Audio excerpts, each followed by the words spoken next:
Welcome back to Knitches Get Stitches. I'm Trina. And I'm Melissa. And this month we're going to talk about math love, and we're also going to talk about some things that have been happening in the community. And we also have a guest star, Rozanne, today, who has a lot of tips on how to recycle and craft. To kick off this month's episode, Melissa and I would like to recognize the ongoing conversation that's being had around the racist behaviors in the fiber arts community. The main reason we started this podcast was because we felt like we didn't belong, although from a socioeconomic standpoint, and we want to recognize that the BIPOC members of our community often feel that way without having the privilege of whiteness to hide behind. We want to take a moment and thank everybody who's contributed to the conversation.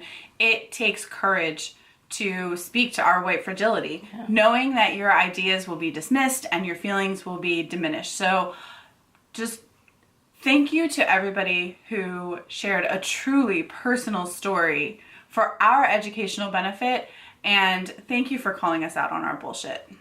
Yeah. This emotional labor that you've taken on, honestly, on top of everything else that you have to deal with, will not be futile. I think many of us come to the fiber arts community because we want to unwind and relax, and we recognize that by keeping this conversation going, a lot of the joy that you get from making may have been lost. And we want you to know that your words are not in vain. Trina and I are listening, and we're learning, and we're recognizing the ways that our words and actions hurt BIPOC members of all of our communities.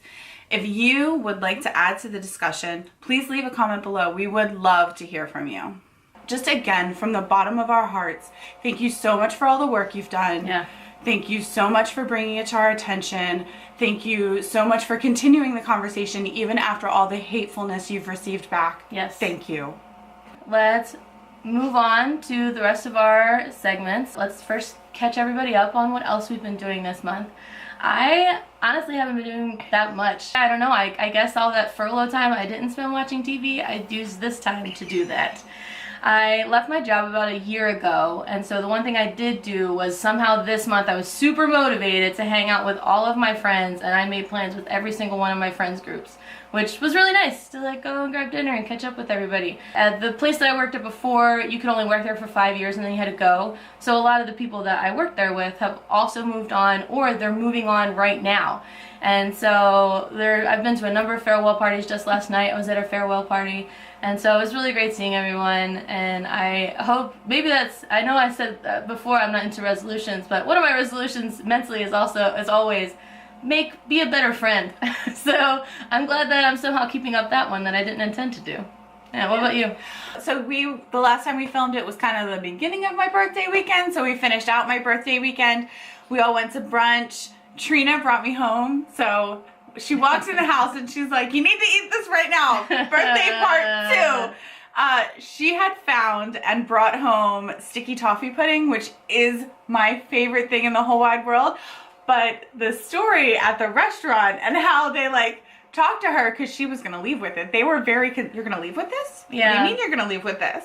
Yeah, they said, okay, how far is your drive? And I was like, I don't know, like 20 minutes. And they're like, oh, that's really far. I was like, what? Because I don't know what this dessert is, and so I'm just like, I'm just assuming it's like a pudding with toffee in it. But it's a British dessert, and as you know, Brits tend to use pudding differently than we do. And so I was like, I don't know what this dessert is that you're like really nervous. So they said, okay, well, so what you're gonna do is we're gonna cook it for you, but then you're gonna get it home and microwave. And I said, oh, I don't have a microwave. You don't have a microwave? No. Okay, hold on, I'll be back. So then he comes back a third time. He said, okay, so this is what they're going to do. They're just going to like cook it beyond its possible life, and then you have to hurry home, and they have to eat it as soon as you get home. And I was like, what is this dessert? It's so crazy. So yeah, I came in the door. I was like, you have to eat this right now. And then by the time she ate as much as she could, and then she let me try it, and sure enough, the bottom was a brick. I couldn't get through the bottom of the pudding. Yeah. And I was like, I guess they know their stuff. Yeah, it's got a Cinderella timer on it. Apparently, man, yeah. It turns into a pumpkin. A very touchy dessert. Al and I went to Annapolis and went to one of those rooms where what is that? An escape room. We went to an escape room. That's what it's called. And we joined like this other group of people that had signed up because it was like a room for 8 people. So there was like 6 of them and then the 2 of us. And we had a good time, but they clearly didn't want to share the space with us. So like I was in one corner reading out the answers to one of the questions, and like some girl came over and was like, oh, I'm not nearly participating enough, and like hip checked me out of the way. I was like, I'm not getting them wrong. You didn't need to. But all in all, we had a really great time that evening. And the most important part is that we found out that they opened an Uncle Julio's in Annapolis, which is my favorite Mexican restaurant in the DC Nova area, because they make their tortillas from scratch, which is really all I care about. Yeah. Now we go to Uncle Julio's more often because it's not just in Arlington. So that was amazing. You probably can't tell on the television, but I got my teeth whitened. So I'm really excited about that. I feel like my smile looks much better than it did. And yeah, that was my month. Yeah, sorry we're not living more exciting lives. It wasn't. Yeah, but since we're not living exciting lives, that means we get to move through this segment faster and onwards to Drop It Dime, Save a Dime. And we're gonna bring our guest star on so you guys get to meet Rozanne. So welcome, Rozanne. Hi. My name's Rozanne. I'm a neighbor of Melissa and Trina's. So we met at Yarnia, and the reason that I asked Rozanne to come is because I've seen her and her daughter Ruby at the Yarnia Club, which I love, so we're the Yarnians. And she's always doing something amazing, and she's always doing it on a budget. And so I thought that she could come on and really share those tips and tricks with us. Yeah. So to start off, we just want to ask you some questions so that our viewers can get to know you a little better. Can you tell us how you got started crafting? I was thinking about that question when you texted me, here are the questions we're going to ask you. And I thought, I have no idea how I started. My mother's a quilter. Oh. My grandmother on her side is a quilter. My grandmother on my father's side did bobbin lace and needlework. And so it's like, I feel like we've always had a sewing machine in the house. Okay. We've always sort of had stuff in the house. I don't remember doing it as a teenager. I really remember starting to craft as sort of an older person. And to tell you the honest truth, I mostly did it to deal with a situation, a bad marriage. And it was my way of being able to be over here doing something and not really participating. So it kind of grew out of that. But I think the impetus to craft has sort of always been there. Okay. It's just that if I don't keep my hands busy, I chew my nails down to the down to the quick and eat, you know. Okay. So, well, a lot of sort of those kind of things, and I like going to craft shows and going, oh, I can do that. and then sometimes I go home and it's like, oh, I can do this. And sometimes I go, oh, this is impossible. What ridiculous person thought about this. And the next time I see that person, I'm going to buy their stuff. Because it's totally worth it. I feel like that's the crafter's lament of someone walks by their shop and they're like, oh, I can do this. Yeah, but then I'm also really amazed that when I meet a lot of people and they say, oh, I'd really like to learn how to do this. Can you show me? I had this woman at work, and I was bead weaving, and she goes, oh, I really want to do that. I really want to do this. I said, okay, fine. You can come to my house. I'll give you the beads. You've got the needles. I can set you all up and everything. And so she came along. She was very excited. I said, pick your colors. And she was very, very excited. And I said, okay, now take your needle and your thread. And she went, and then what? And I went, oh, this is going to be, oh, I assumed you knew how to thread a needle. And maybe that wasn't such a good assumption, but I just like to dabble. It feels like you almost kind of answered this already, but just to elaborate, what do you love about crafting? I like thinking about something and going, oh, I wonder how I could do that. Mm-hmm. I wonder, if I could do that, if I can do it with paper, can I do it with fabric? If I can do it with, I can put glass together then, what would happen if I put metal in it? Okay. Just like it's always sort of that like one little curiosity. Knitters do the same thing.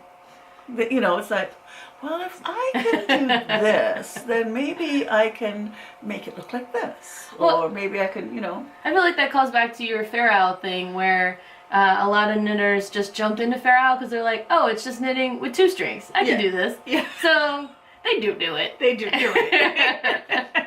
Well, I follow a pattern.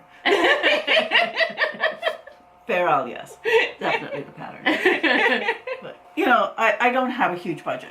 Do a lot of things. The knitting, you know, I save up all my pennies for the Sheep and Wool Festival, and I sort of go, okay, I'm going to do that. But you can buy yarn at the thrift store. This is great. This is a cotton and rayon blend, and it was $2.99 a ball, made in Brazil. And then this is a 100% cotton yarn, again, $2.90. I go to the thrift store a lot. I just sort of do it, you know, just do a little comb. You got to go often to get stuff like this. Yeah. You can't go looking for it and then finding it. It's just sort of go, oh, I'll just stop by the thrift store, stop by the thrift store. But I always stop by the thrift store on 50% off day. And if in the Valley Villages around here, if you're 55 and older, you're a senior. And you go to the senior discount. Yeah. Oh, I found that out. I was like, yes. This is the first time I've been really happy to be 55 and older. So you can save money that way.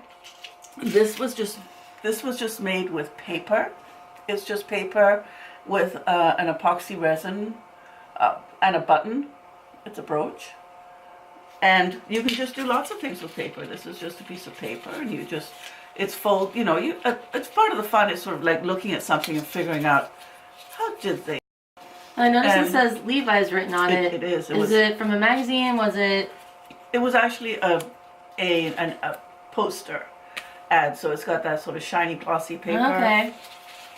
But I folded it in a certain way that we can accordion this up, and then you sort of tie it and then fold it, and it makes a different kind of shape. And then if you can make these small or big, I was making them really small out of origami paper and making them into earrings. Oh. And they were very nice. And you sort of dip them in an epoxy resin to give them so that they don't melt the first time they go out in the rain or something. These are washers. Just went back to the shed and went into the pile of stuff that was lying around and picked out these, you know, metal washers. And then I colored them with alcohol inks and then put, which is all available at Michael's, or at Tanglewood Works. Which is a local shop for us. Which is a local shop. You should buy your stuff at Tanglewood. Actually, you should go in there for inspiration. So go and visit Sue Older, Tanglewood Works, where you can also buy the alcohol inks, and she'll even show you how to use them. And then you just have an epoxy resin around it, and you know, just junk bits of jewelry from the thrift store. You know, if you're going to buy, you know how expensive beads are. But look, you can look at all those beads. Look, you can buy all of these beads at the thrift store, and they're really pretty, and they're glass beads, and it was like $2 or $3, right? So that's the way to save money there. I started off with just bits of wire. I just had bits to the lens. Oh, yeah. That's okay. Bits of wire just hanging around, and just made these fun dancing people, and I went on, did that for a while. These are soda can tabs.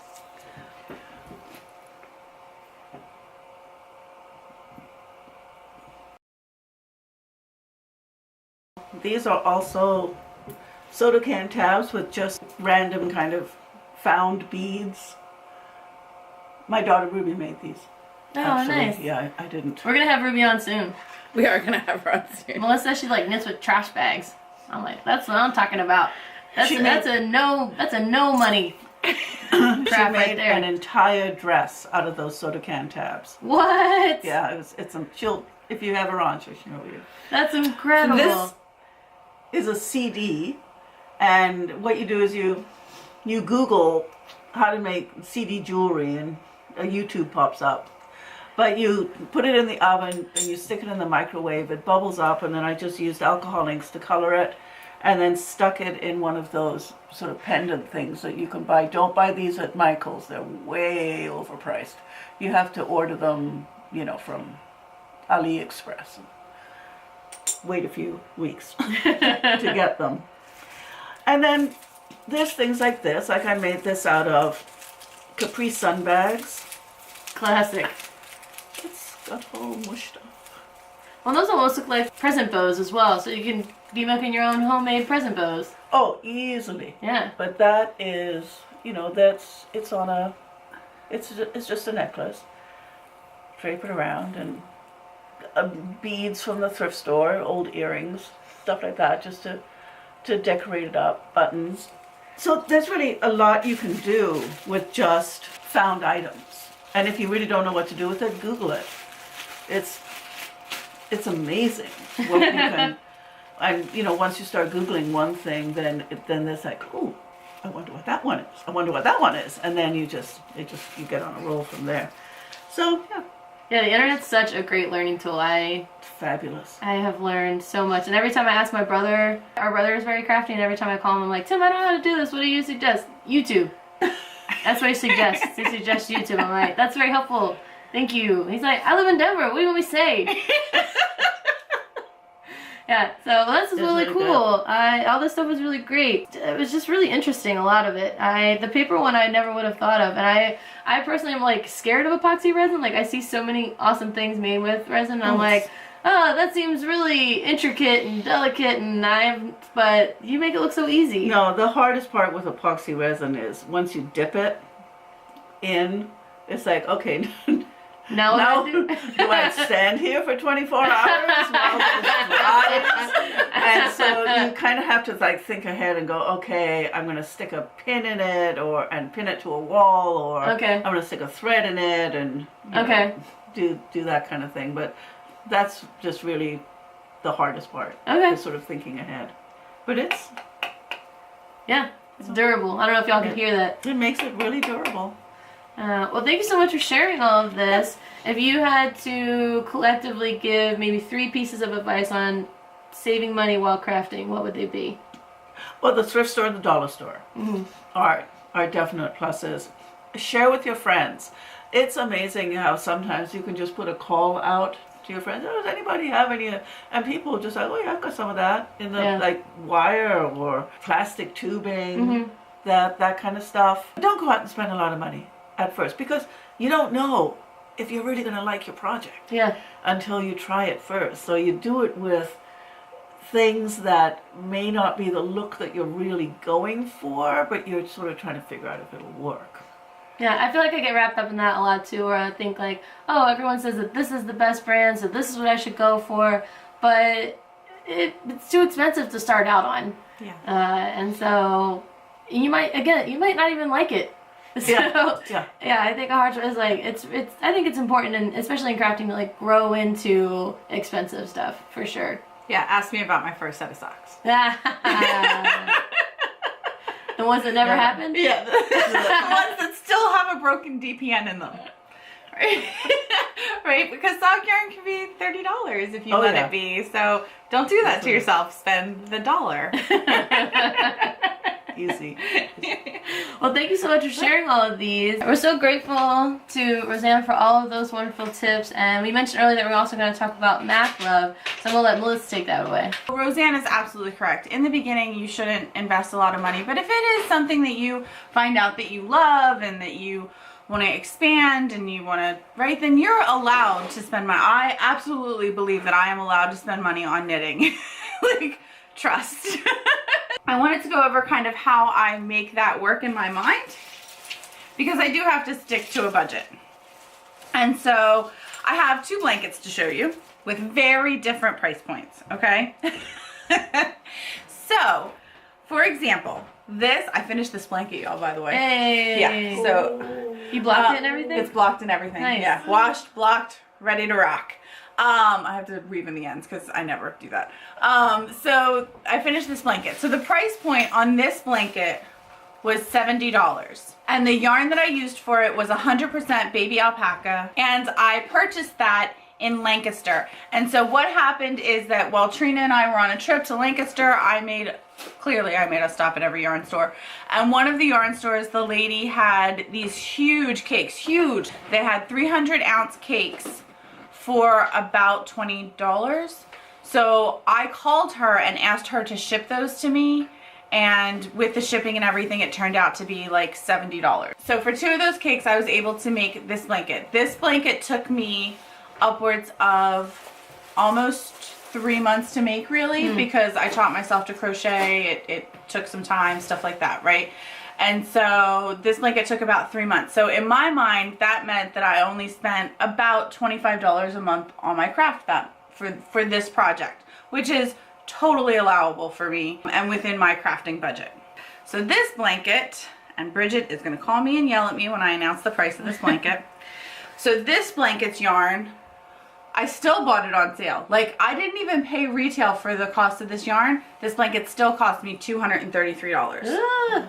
Okay, so this is, again, this is, because it's my favorite yarn, this is Neighborhood Fiber Company. And when Bridget and I went to Neighborhood Fiber Company, she picked up these colors and said, these are my nursery colors, like just right off the bat, these are my nursery colors. So here's the thing, Bridget loves to save money, and she would be happy for me to make this out of acrylic. She never would have pressured me to make this.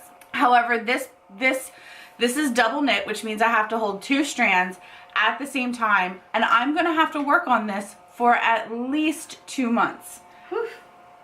And it's a lot of stitches, and it's a lot of holding yarn. And so I kind of have a rule in my life that what I make you is my gift to you, and what I make it out of is my gift to myself, because I'm the one that has to hold that for 2 months.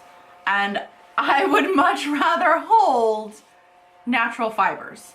And there are ways to find natural fibers on the cheap, but again, I needed specific colors because Bridget was there and picked up these colors, and I could have found these colors. These are easily findable colors. I could have found them in another yarn, but it wasn't yarn that I wanted to hold, whereas I know that I want to hold Neighborhood Fiber Company's yarn. So it's a mirror image of itself, right? So there's the chicken, and then there's the chicken's negative. So anyway, chicken.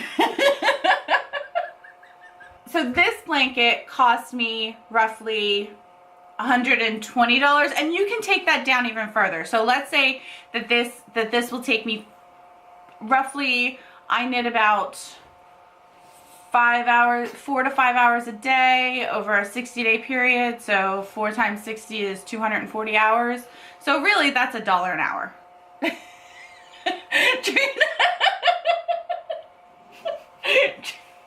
Cool. You're allowed to spend money on your crafts, and if you need a way to, make that work in your mind, that's how I, it's called rationalization. Yeah, justifying it to your cheap as heck sister. This is my rationalization.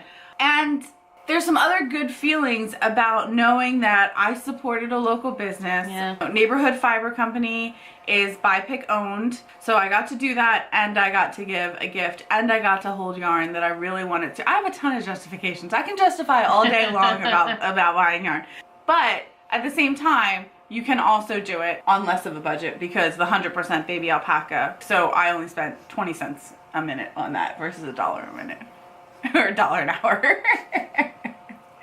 So you can use that math to justify and give yourself some love. You're worth, I always say that I work hard for my money, and knitting brings me joy. And so some of my monthly money is allowed to go towards something that brings me joy. Yeah. Yeah, and on that note, neither of us are sellers, but if you are someone who's selling your stuff, don't underprice your stuff either. You said it was $1 an hour. It was costing you to make that blanket, but also think about the amount of work that you're doing in terms of the value of the actual physical work you're doing. So don't if you were to charge for this blanket, you might charge upwards of $400, which sounds crazy for a baby blanket. So fortunately, Britta's not buying it. It is a gift. And that, I will tell you, my cousin Kaylee, when she was here for my birthday, she said, can I pay you to make a sweater? And the truth of the matter is that she can't afford that sweater. And so I say that to people all the time. Whatever I give you has to be a gift because I don't want to undervalue myself. Yeah. And I also don't want to bankrupt you. So you can ask me, and if I choose to make that gift, then I will make it, then it has to be a gift. The only thing I've ever accepted in return for making something is that you are allowed to buy the yarn, because sometimes yarn gets pricey. Yeah. I wanted to just make sure that you guys saw the math that I do for justification, my math love. How I love to make math work for me. / justify the cost of our projects. And we can go forward and show the rest of our projects from here. So Bridget, you know Bridget's having a baby, right? Bridget's having a baby, which makes me, I feel like it makes me an insane knitter. Poor Trina's sweater is sitting and waiting for me to finish it. And there are baby things, but there are baby things. And so I made this.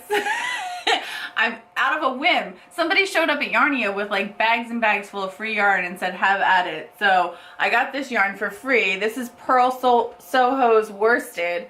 And I made this gnome hat by Sarah Shreya, our Imagine Landscape. She makes a lot of gnome things. But I can't even with this cute. Look at this. It's the cute. And it's little and it's tiny and Instagram worthy. In my head, everything has to be Instagram worthy.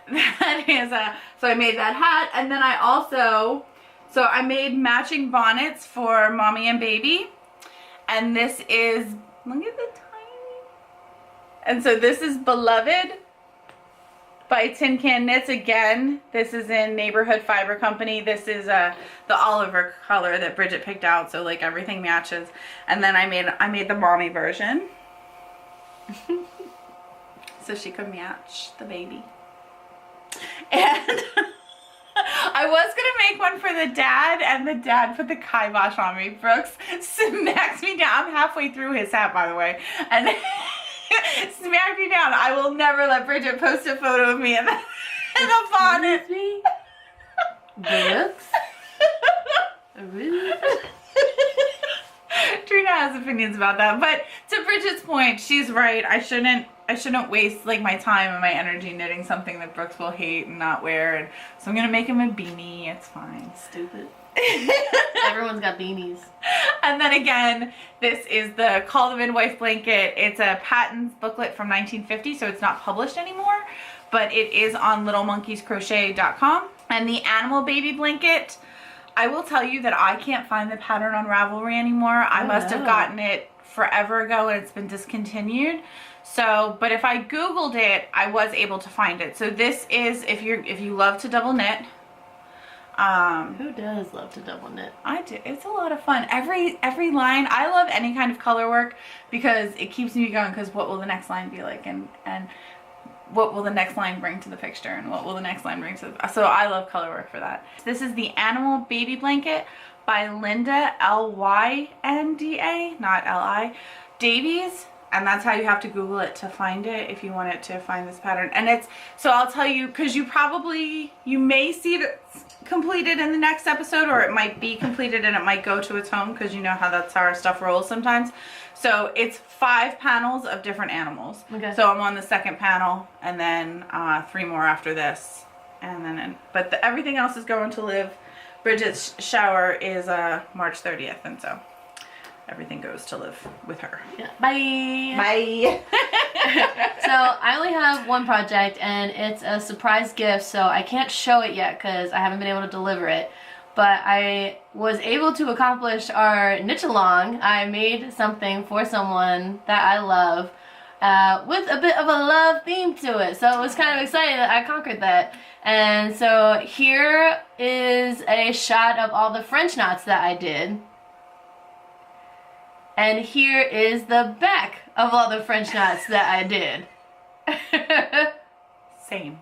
Yeah, it was really that part is so dense. It like doesn't bend or move or flex or anything. It's kind of hilarious.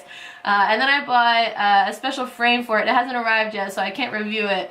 but I bought an oval frame, but I made it on a round frame, so fingers crossed that it fits. But it was really hard to find a display frame. What is up with having a lack of display frames? Like, why do I have to display everything in a hoop with the screw? Come on, Etsy. I want it to look nice, man. Anyway, so that's the one project that I have. Those French knots took forever. I would come home and just like work on it for 2 hours a night, and I had to do some Achilles stretches because the like inside of my thumb was bugging me. I was like, I don't know if I can continue to do this. Anyway, so that's those are our projects. So let's go ahead and Disney bound some of the projects that we saw today. We do still have 2 of Rozanne's projects, so we're gonna do those. So she has this dragonfly on pink pendant. So this is, so the dragonflies are a decal that she added to the glass. We thought that this would look great in the part where Alice in Wonderland is in the flowers, you know, because there's like the butterflies made out of butter sticks. And so, anyway, yeah, so we thought this would be fun. And then we have also this one.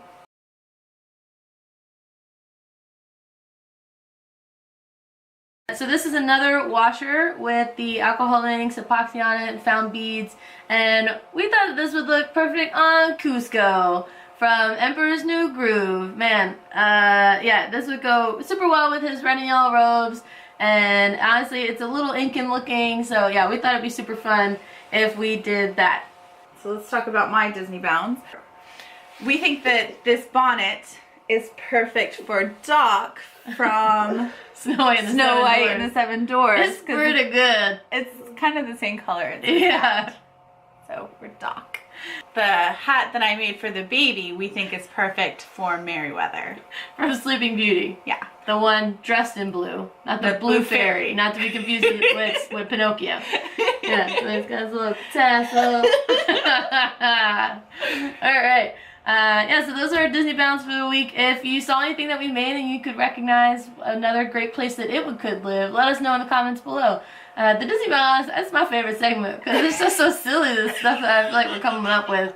And it's a lot of fun being like, who? That person? Let's look them up. A lot of research goes into Disney bounds. A lot of research. It's we fun pull for up us. pictures. Is it the right color? Is the right color blue? Yeah, because 3 of the dwarves wear a yellow hat, and so we're like, well, whose is it more like? We landed on Doc. Anyway, so, alright, let's move on to our Stitch Flicks. So like I said, I watched a ton of TV this go around, so I have a number of things to talk about. I watched the last and final season of Unbreakable Kimmy Schmidt. That show is so hilarious. I'm gonna miss Titus Andromedon's character so much. I actually went through a big like a YouTube hole where I was just like watching Titus, the man, the not actor, well, he is an actor, the real person, do real stuff, like his Broadway stuff. It was really fun watching him.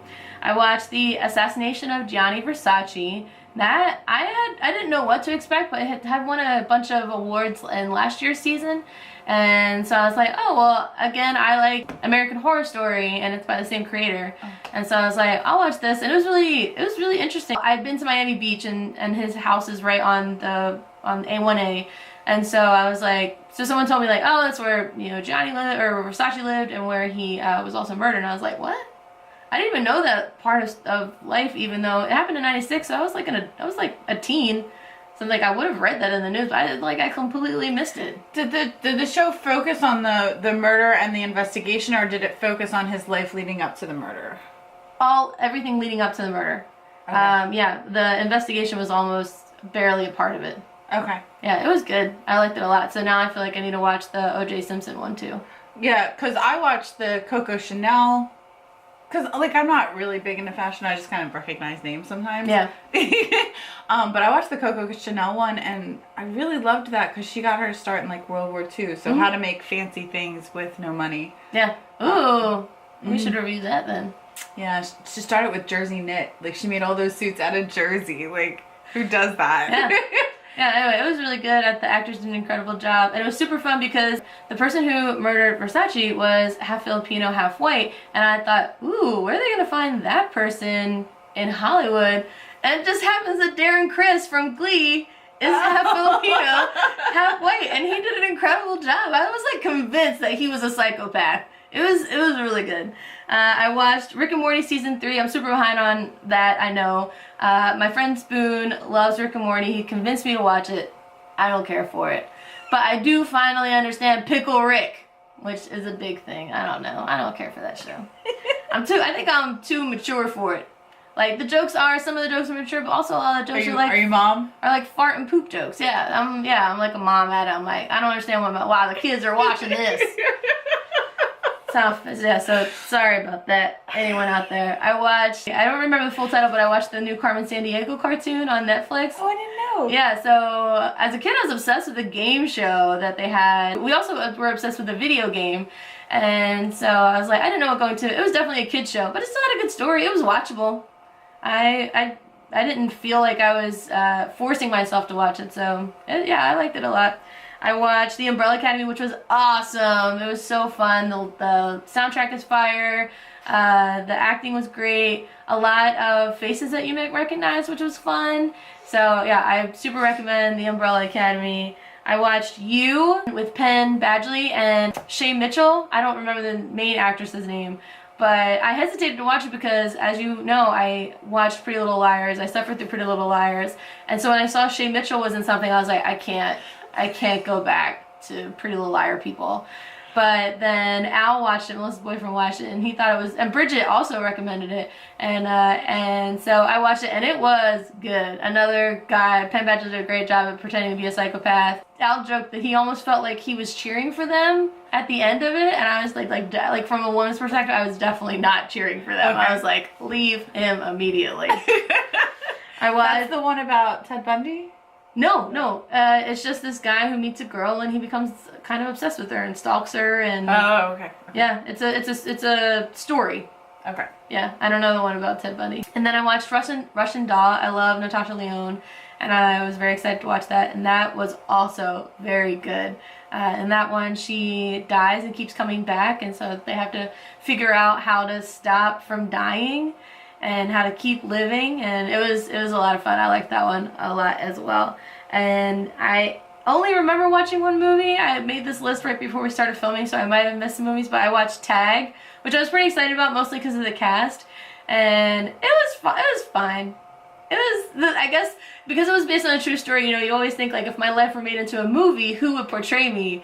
And I thought about the guy who, like, gets to say, I was portrayed by John Hamm. Like, from a male level, like, I don't know how much more handsome you can get in Hollywood than John Hamm, and just be like, yeah, I was portrayed by John Hamm, so what? So it was a lot of fun. Nick from New Girl is in it, Ed Helms is in it, and Hannibal Burgess is in it. It was a fun cast. Isla Fisher does a wonderful job at always being crazy. She's always a crazy person. It was a lot of fun. And I only have one book that I'm reading right now. It's kind of big, so it's taking me a little while to get through, but it's called Bury My Heart at Wounded Knee, An Indian History of the American West by D. Brown, and it's really good so far. You know, so we learn like such little Native American history in American history. And when I saw this book, it was available for free on Prime, and so I grabbed it, and it's been really, really educational so far. Just uncountable atrocities, honestly. Just the way that we constantly took advantage of Native American trust. It's honestly appalling. Yeah. But it's a very good read so far, and I'm really excited to keep reading it. I'm going to start with my book because I only have one. So I read Kristen Hanna, who also wrote Nightingale.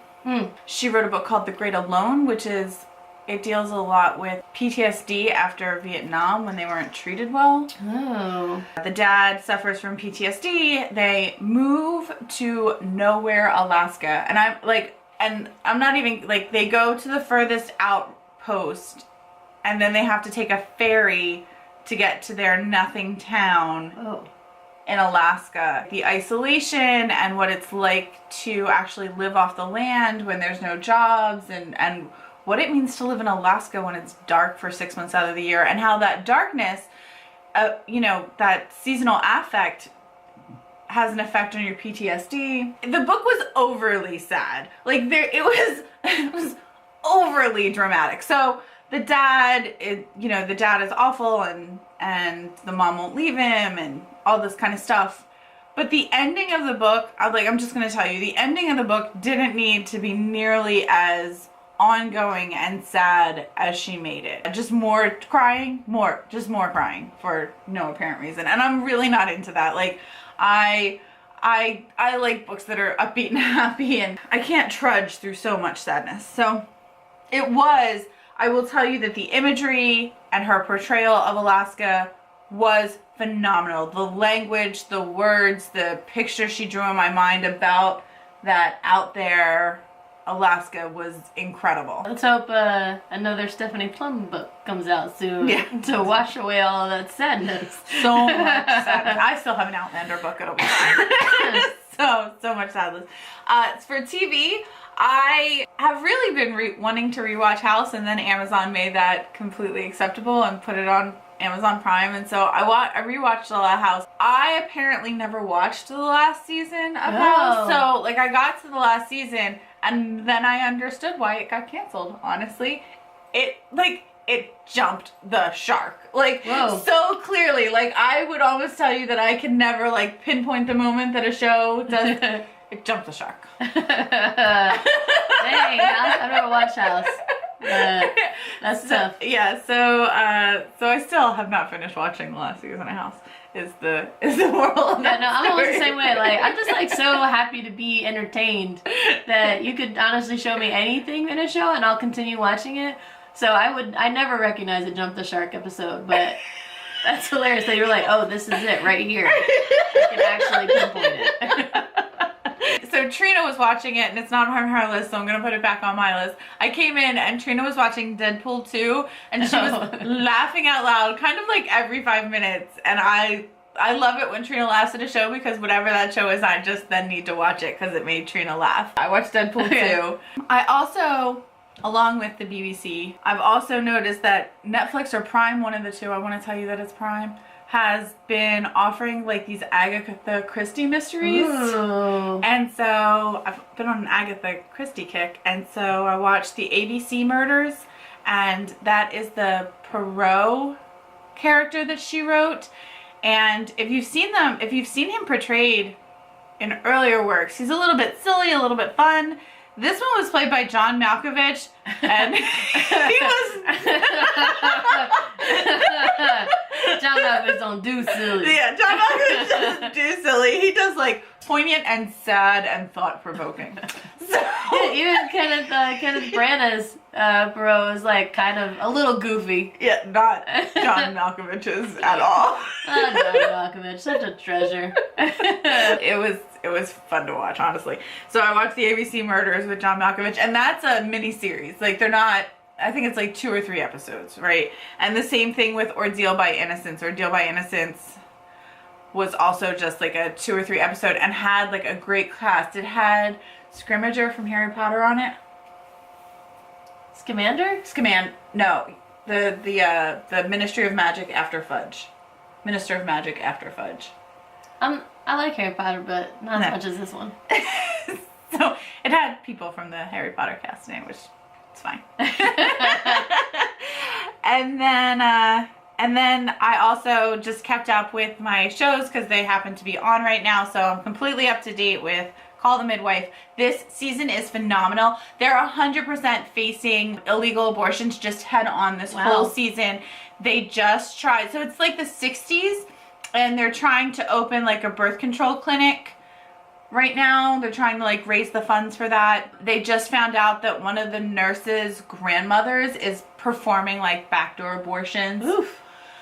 It's intense. They're just facing it head on. Just so many backdoor abortions in this season, which, again, in the history of womanhood and where we are now, I really just enjoy seeing that from a historical perspective. This Is Us. The last episode was all about Beth. Yeah. I love Beth. Yeah, it was nice because the episode where we're like, oh no, are they going to get divorced? Yeah. You see Beth as a teacher, as a dance teacher, and you just begin to think basing what she was doing before, you think, how did we get there? And so it was really nice to see that episode. Yeah. And then Felicia Rashad, man, what a queen. I was so excited to see her again because I don't feel like we ever see her enough. I love seeing her. I feel like for me, she was my mom growing up. I was like, man, if I could have Felicia Rashad as my mom, that would be amazing. That was not our mom. Very different, if you could guess. Yeah, so it was so exciting to see her again. A Million Little Things, they finally came around and like solved part of the mystery, and then they just introduced a whole nother one. Like, I don't want this to be a whodunit. I wanted it to... Oh, no, I don't want a whodunit. I don't want, like, it's not what I intended. No. I don't want to be like captivated on the edge of my seat waiting to find out, will they find this thing out? I wanted it to be more like This Is Us, but they keep, it's not necessarily who done it, but it's those cliffhangers, like they're cliffhanging a lot, and they're dragging things on. I feel like that's modern TV. Yeah. Obviously, it's working because I'm not great at coming back. I'm not great at keeping up to date on shows. That's not something I would tell you that I was good at, and I am up to date on that show. I was 2 episodes behind on This Is Us, but I opened A Million Little Things 1 episode behind. I was like, oh yeah, I must really be into making sure I see the next episode of that.